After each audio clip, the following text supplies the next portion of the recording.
This talk is about prime numbers. What are they and how many are there? Why are they building blocks for arithmetic? What are Mersenne numbers and perfect numbers? And what are Fermat numbers and what have they to do with geometry?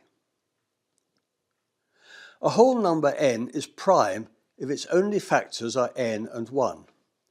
For example, 13 and 17 are prime, but 15 is not because it splits into 3 times 5. Here's a list of all the prime numbers up to 1,000, beginning with 2, 3, 5 and 7, and ending with 997. And notice that we don't include 1. I'll explain why shortly. In the 3rd century BC, Eratosthenes of Cyrene estimated the circumference of the Earth. He also gave a method for producing a list of primes, and to do so, he imagined a sieve containing all the numbers from 2 upwards and letting all the non-primes fall through. What then remain are the primes. For example, to find the primes up to 100, we list all the numbers other than 1. We then keep the number 2 and cross out its multiples. Those are the even numbers from 4 upward.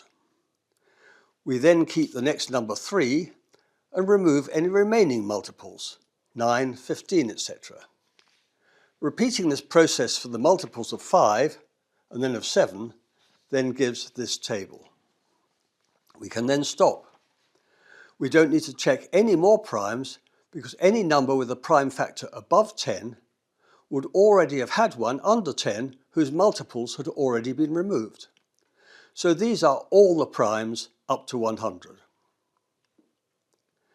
And in general, to find all the primes up to a number n, we need remove only the multiples of primes up to its square root. So to find all the primes up to 1000, we need to check only the primes up to 31. We can think of prime numbers as building blocks for our counting system. This is because every whole number greater than 1 can be written as a product of primes. For example, 100 is 2 times 2 times 5 times 5. And also, for each number, there's only one factorization, apart from the order in which they appear. For example, 100 is also 5 times 2 times 2 times 5. And this unique factorization is why we don't consider 1 to be a prime.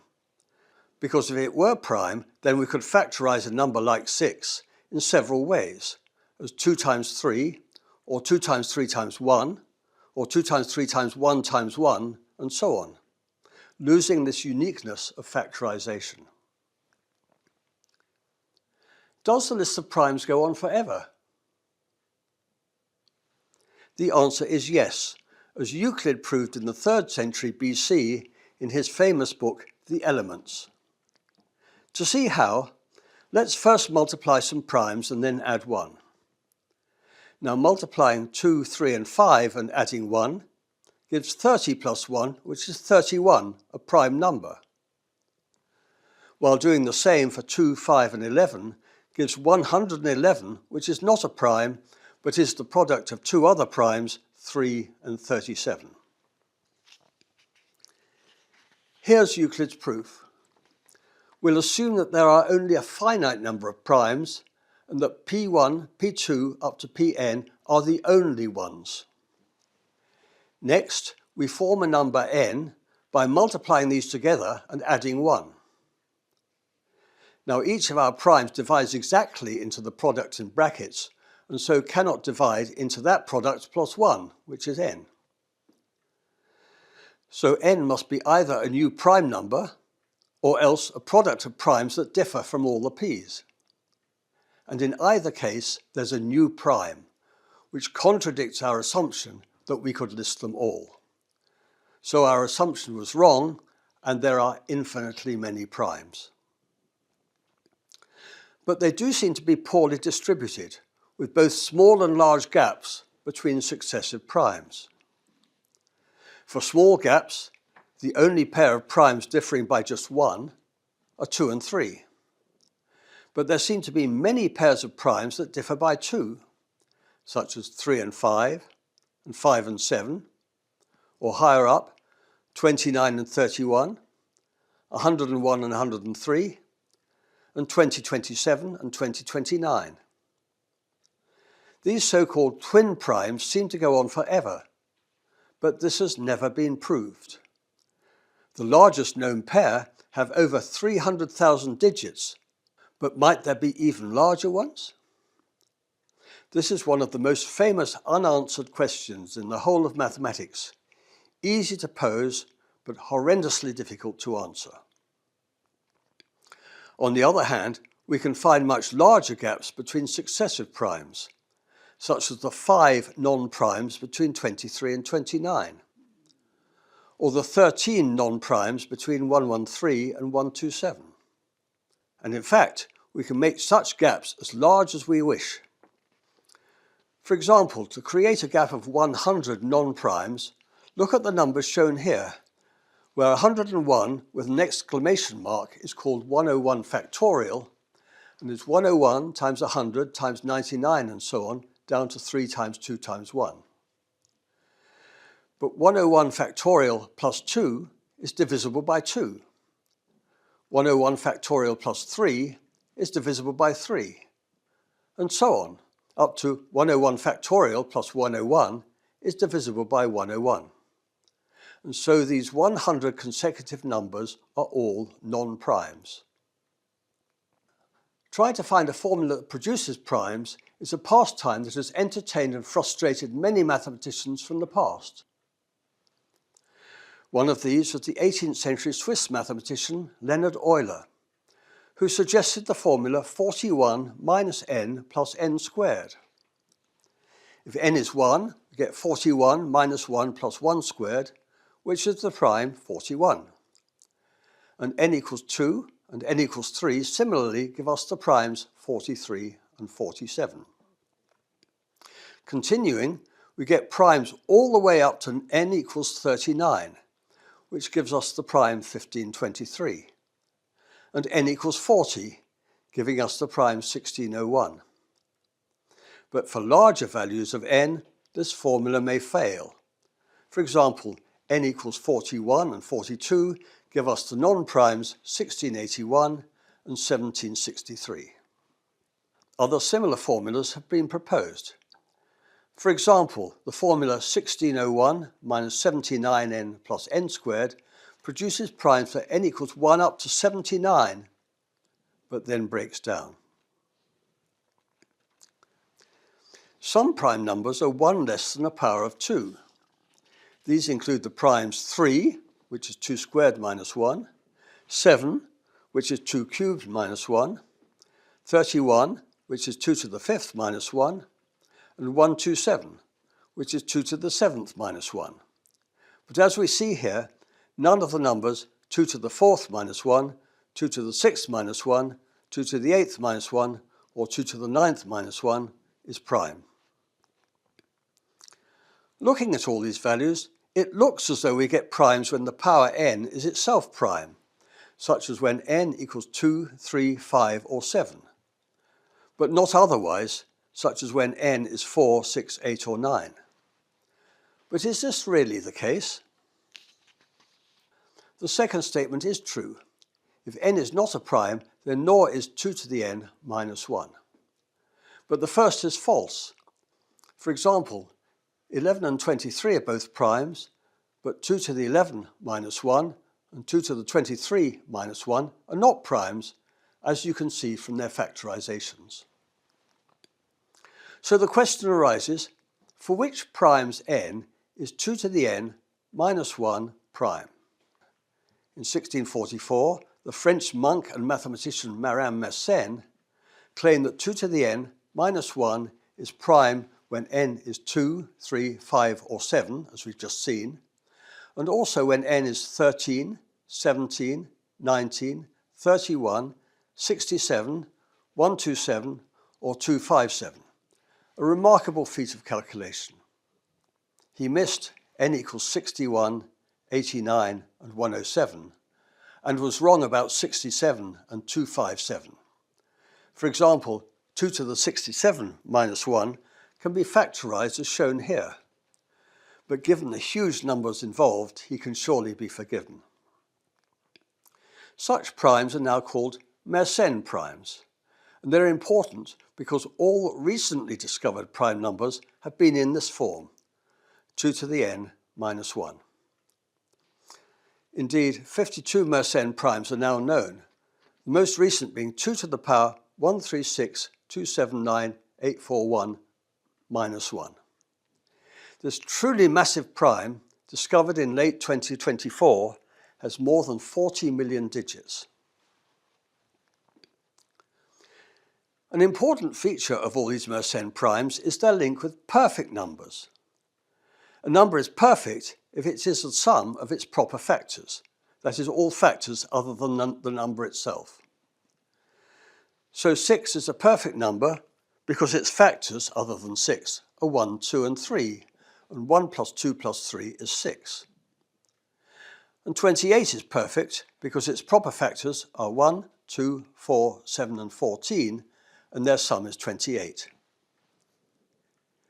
The next two perfect numbers, already known to the ancient Greeks, are 496 and 8128, and then there isn't another one until 33,550,336. Is there a formula for perfect numbers? Let's factorise them and see. Now 6 is 2 times 3, which is 2 times 2 squared minus 1. 28 is 4 times 7, which is 2 squared times 2 cubed minus 1. And similarly, 496 is 2 to the 4th times 2 to the 5th minus 1. And 8128 is 2 to the 6th times 2 to the 7th minus 1. So all these perfect numbers have the form 2 to the n minus 1 times 2 to the n minus 1, where 2 to the n minus 1 is a Mersenne prime.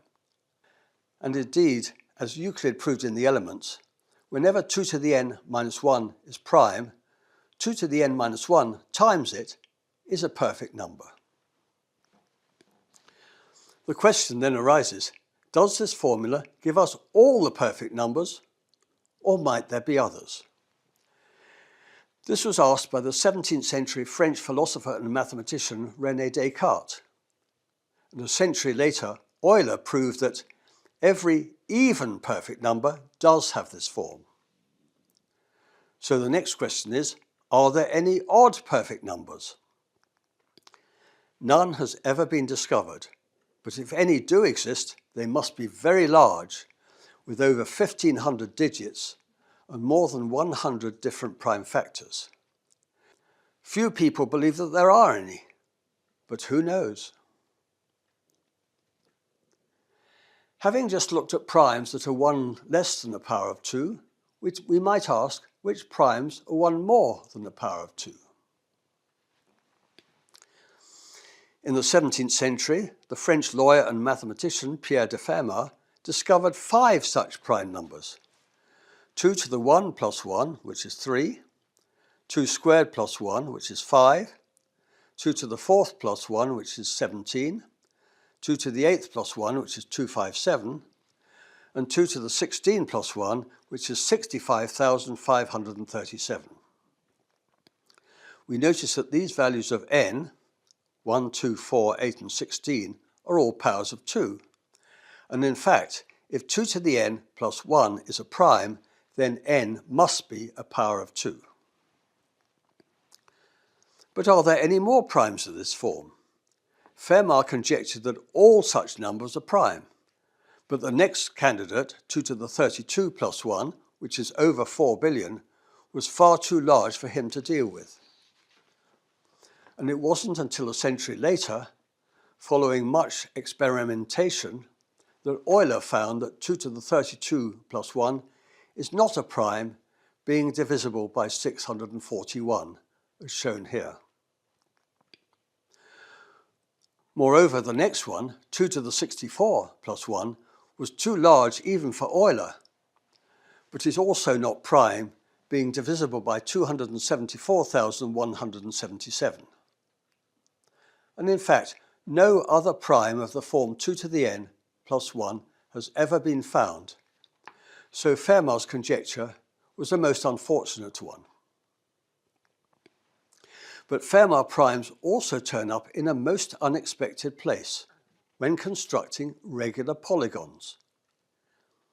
In the Elements, Euclid showed how to construct an equilateral triangle using only an unmarked ruler with no measuring allowed and compasses. To construct an equilateral triangle on the line AB, he used his compasses to draw the left-hand circle with centre A and radius AB, and then used them again to draw the right-hand circle with centre B and radius BA. These two circles intersect at the point C. Using his ruler, he then drew the line AC, which has the same length as AB, being also a radius of the left-hand circle, and drew the line BC, which similarly has the same length. ABC is thus an equilateral triangle. Euclid similarly showed how to construct regular polygons with 3, 4, 5, 6, 8, 10, 12, 15 and 16 sides, but he was unable to construct any with 7, 9, 11, 13 or 14 sides. So which regular polygons can be constructed?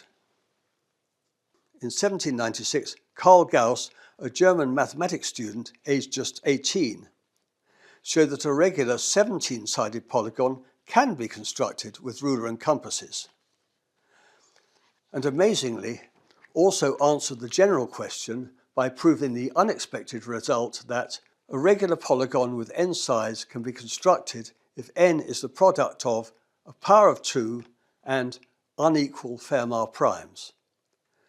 For example, n equals 40 works being 2 cubed times the Fermat prime 5. N equals 51 works being the product of the unequal Fermat primes 3 and 17, and n equals 60 works being 2 squared times 3 times 5. But 35 doesn't work because of the factor 7, and nor does 100 because of the repeated factor 5. It turns out that Gauss's result gives the only cases where a construction is possible. And below I've listed the number of sides up to 100 for all the regular polygons that can be so constructed. And with that remarkable result, I thank you for listening.